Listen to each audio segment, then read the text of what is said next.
let's dive in. Okay, so let me start first. The straight ram theory is the simplest and most straightforward. The ancient Egyptian could have built a long straight ram from the quarry to the pyramid and rack the stones up using slings.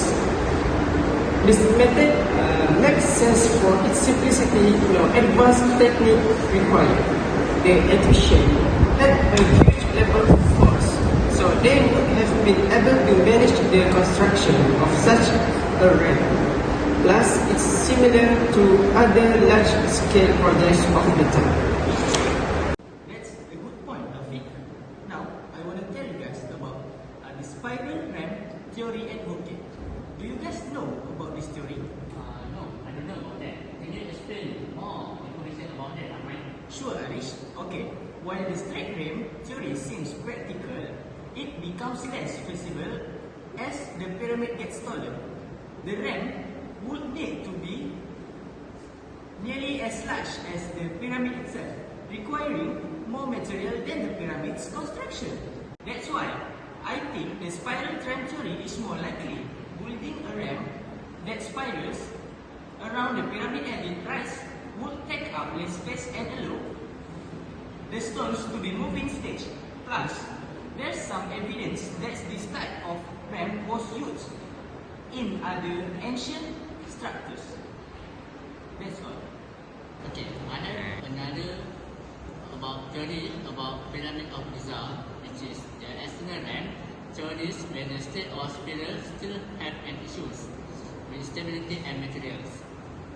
That's why the internal ram theory is more convincing. Instead of building huge external structure, the Egyptians could have put a ram inside the pyramid itself. This would allow them to use the pyramid's mass of support the ram, and as the pyramid grew, the ram would be hidden within it. This also explains the voids found inside the pyramids. It's an elegant solution to both of the problem of scale and materials.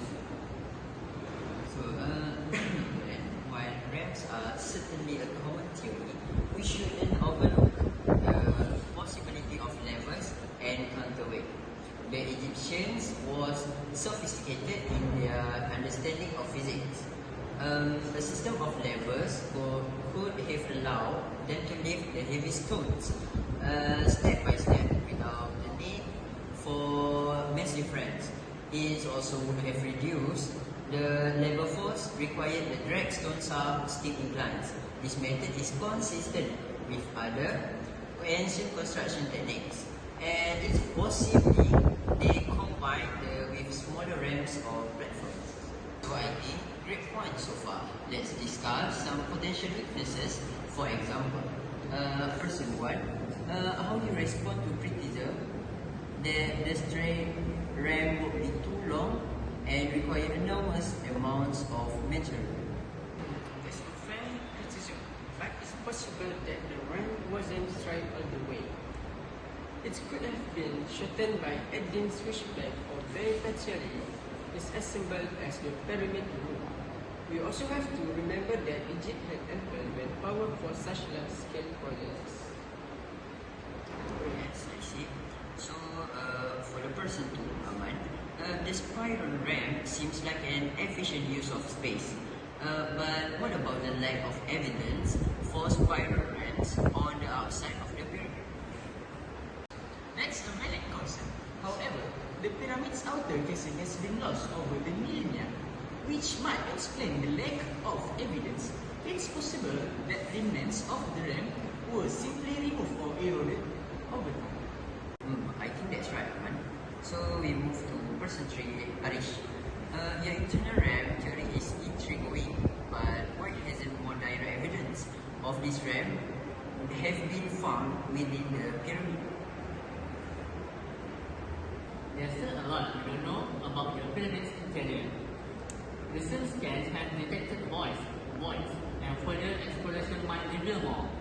The theory hinges on the idea that this land space, which could be confirmed with further discoveries. So after so many ideas from you guys, so I think My idea was counterweight sound practical, but would this method have worked for stones weighing several tons? And I think about it, so it would have required a well-coordinated system of levers and platforms. The Egyptians would have needed multiple teams working in synchronization to lift the stones. We know they had an impressive organization skills, so it's not out of the question. Okay guys, that's it for today, but I think let's wrap these final segments. What makes your theory the most compelling? The statement is straightforward and supported by the Egyptian use of similar methods in other projects. It's labor intensive, but the sheer size of the workforce would have made it possible.